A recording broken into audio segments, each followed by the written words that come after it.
My name is Casey Burkholder, and Jennifer Thompson and I recently edited a book with Routledge called Fieldnotes in Qualitative Education and Social Science Research: Approaches, Practices, and Ethical Considerations. Today, I'm going to speak with Mary Ott about her thoughtful chapter, Performing Field Texts. Mary explores the ways in which she engaged in multimodal field note production and begins the chapter with a series of provocative questions from her field notes that I think will do well to set up our conversation. When to take notes and when to use video. How to decide what to record and when to stop. What am I tuning into and what am I missing?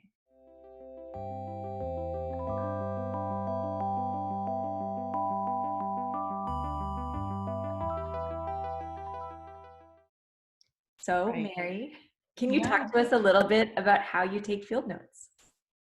sure. So what I did in the chapter was basically write a story from, beginning to up to now of how I came to this process, because I'm not an anthropologist. I'm an education researcher in curriculum studies. So I didn't get any formal training in the discipline of making field notes.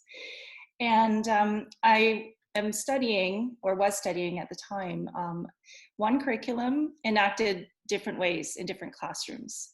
So I planned, as I was traveling through these different classrooms, visiting them, to make some notes in a journal, but I also brought along an audio recorder and my smartphone to take pictures, because the study's focus was on how curriculum is not just a social, but a social material practice. So I needed to be able to follow like the material actors, as well as Latour would say.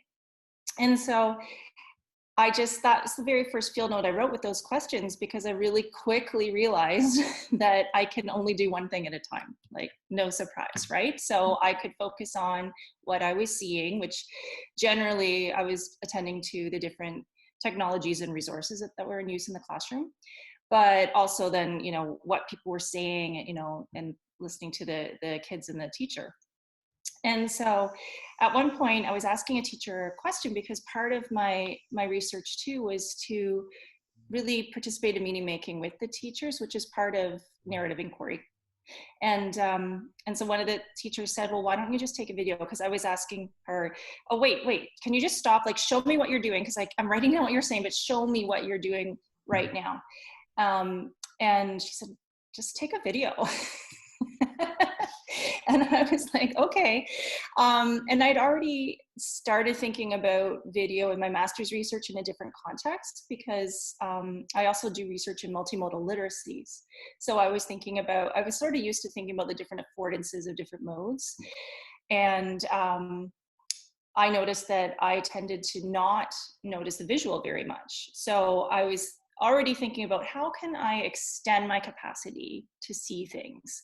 How can I bring more visual into my research? How can I attend more to resources? How can I attend to all sorts of different modalities, gesture? And how can I really study the process of curriculum making? So all of that kind of led me to, well, video is great and my smartphone is handy. And it didn't seem to be super intrusive. And it allowed me, with my smartphone in hand, to kind of zoom in and out of different kinds of action in the classroom. So I could kind of make my way around the desks to different students, see what they were doing as they were working on different things, ask them questions about it, talk to the teacher as the lessons were unfolding. But then I started to notice that we would do a little dance. So wherever I was, a teacher would kind of move to the opposite side of the room. And I also noticed that the students, some of them would lean in. They were really keen for me to ask them questions. And some, especially at the beginning, would be kind of like, And so it just made me very aware of my presence in the classroom and how I was negotiating that with my participants.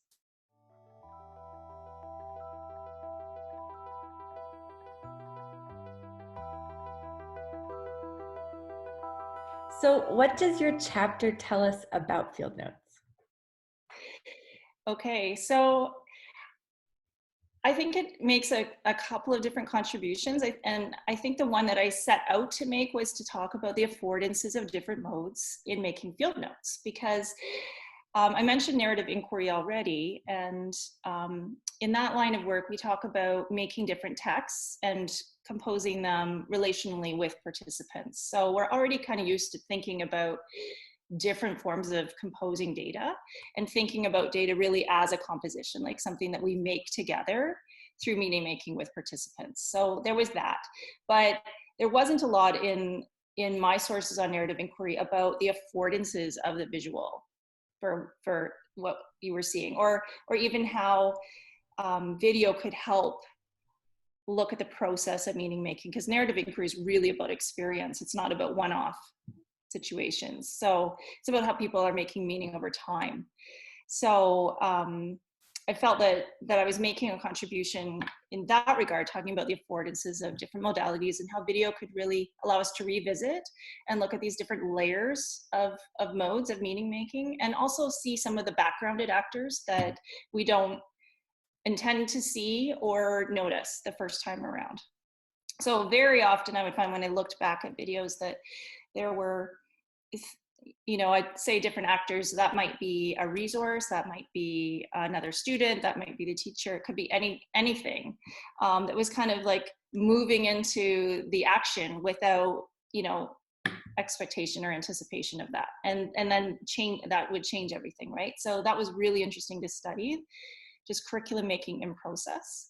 And video allowed me to do that. And then another thing that I discovered through my master's research again was just the importance, if you want to see different modes. I think in research we tend to really focus on the audio, especially when we're working with human participants, right? Like, what are they saying? What are they thinking?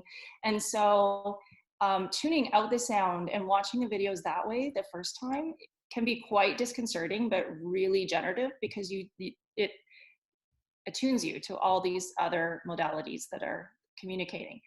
So that was one contribution. But you said, Casey, I remember you saying when you were talking about your chapter how you learned even more through the writing of it.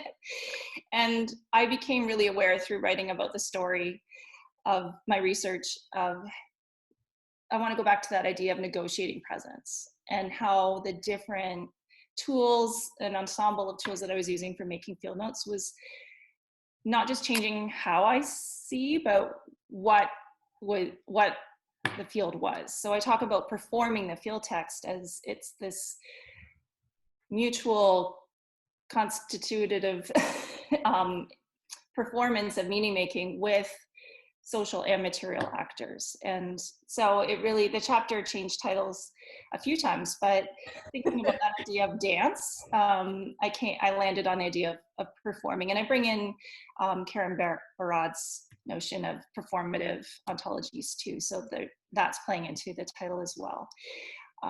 But yeah, I was really, as I was writing it, I was thinking about one of the questions you posed right at the beginning to all of the authors, which was about how field notes might be an intervention. And so I sort of see my chapter as my answer to that question.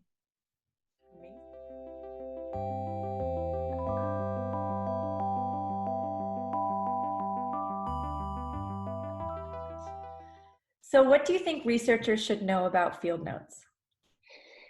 Well, I think number one, that they are an intervention.